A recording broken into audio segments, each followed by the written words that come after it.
যারা বসতে চাইছেন তারা, যারা সমস্যা করেছে তাদের কাছে বসতে চাইছেন। আমি তো সেদিনও বলেছি। আমি একটা জিনিস বুঝতে পারছি না, এটা অভয়াকাণ্ডতেও কার্যত আন্দোলনটা সাস্টেন করেন, এটা আমার কথা না, ওর বাবা মার কথা। প্রথমত রাজ্যের প্রধান বিরোধী দলকে আপনারা সরিয়ে রেখেছিলেন, অভিজিৎ গাঙ্গুলি, অগ্নিমিত্রা পাল এদেরকে অপমান করেছিলেন। আপনারা বারবার বলেছেন ঢুকতে দিব না, ঢুকতে দিব না।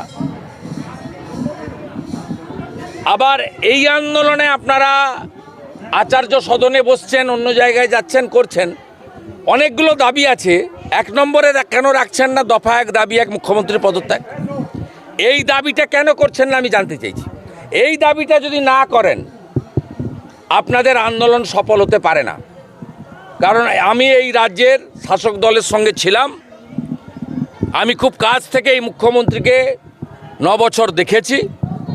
গোটা রাজ্যে কি ব্যুরোক্রেসি, কি পলিটিক্যাল, কি এমএলএ, ল মেকার, এমপি, মন্ত্রী, all are lamp post. Only 1 single post, that is chief minister post.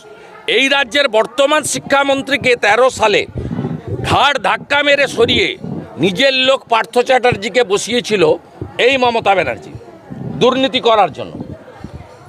এই মমতা ব্যানার্জি গত সোমবার দিন নেতাজি ইন্ডোর স্টেডিয়ামে পার্টির ক্যাডারদের নিয়ে মিটিং করেছিল।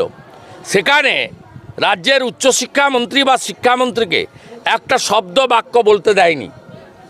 প্রকাশ্য রাস্তায় গরু খাওয়া সুবোধ সরকারকে দিয়ে বলিয়েছে।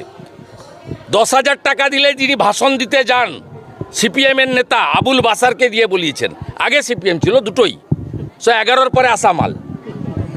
নন্দীগ্রাম সিঙ্গুর বিরোধিতা করেছে এই সুবোধও আর আবুলও। একে 10,000 টাকা দিলে বক্তৃতা করতে যায় এই আবুল বাসার। এরা বক্তৃতা করেছে, কিন্তু ব্রাত্য বসুকে দিয়ে বক্তৃতা করানো হয়নি। তাই ব্রাত্য বসুর নতুন নাম হচ্ছে ভৃত্য বসু।